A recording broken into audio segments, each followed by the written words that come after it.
L'idée selon laquelle « nous sommes déjà morts » trouve une résonance particulière dans la vision qu'Einstein avait du temps et de la réalité. Pour Einstein, le temps n'est pas une simple succession linéaire d'instants mortels vers un avenir inconnu, mais une dimension relative, indissociable de l'espace, formant un continuum nommé espace-temps. Cette conception bouleverse fondamentalement notre manière ordinaire de percevoir l'existence.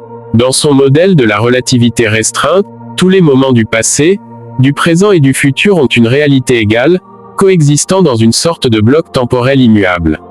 Autrement dit, chaque événement, y compris notre vie entière, est inscrit, quelque part, dans cette structure intemporelle et immuable.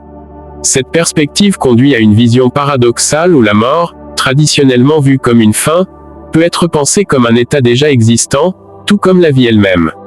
Ainsi, dire que « nous sommes déjà morts » peut se comprendre comme une reconnaissance que dans le cadre du temps tel qu'Einstein le conçoit, la mort, comme tous les instants de notre existence, est déjà fixée dans l'espace-temps et coexiste avec notre présent perçu.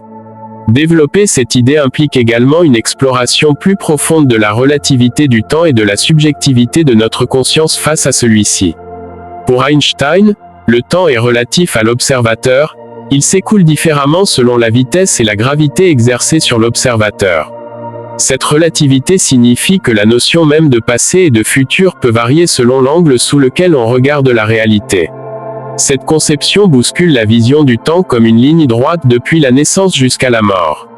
Si l'on considère que la mort n'est qu'une étape dans cette trame complexe, non pas une extinction définitive mais un moment précis dans le continuum espace-temps, alors on peut interpréter conceptuellement que nous existons, déjà dans cet état, à un endroit ou à une autre, dans la dimension du temps.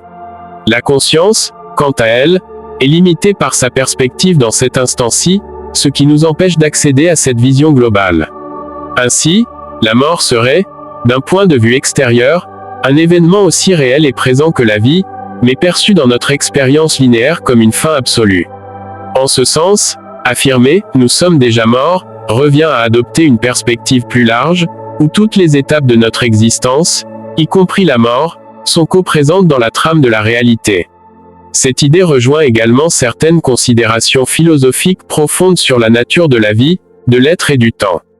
Einstein lui-même, bien que physicien, avait un grand intérêt pour la philosophie et la métaphysique, en particulier pour la manière dont les découvertes scientifiques influencent notre compréhension des concepts fondamentaux.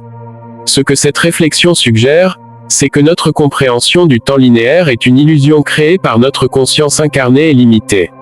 La perspective einsteinienne invite à penser que temps et existence ne sont pas seulement ceux que nous expérimentons dans la vie quotidienne, mais des dimensions plus vastes où passé, présent et futur coexistent.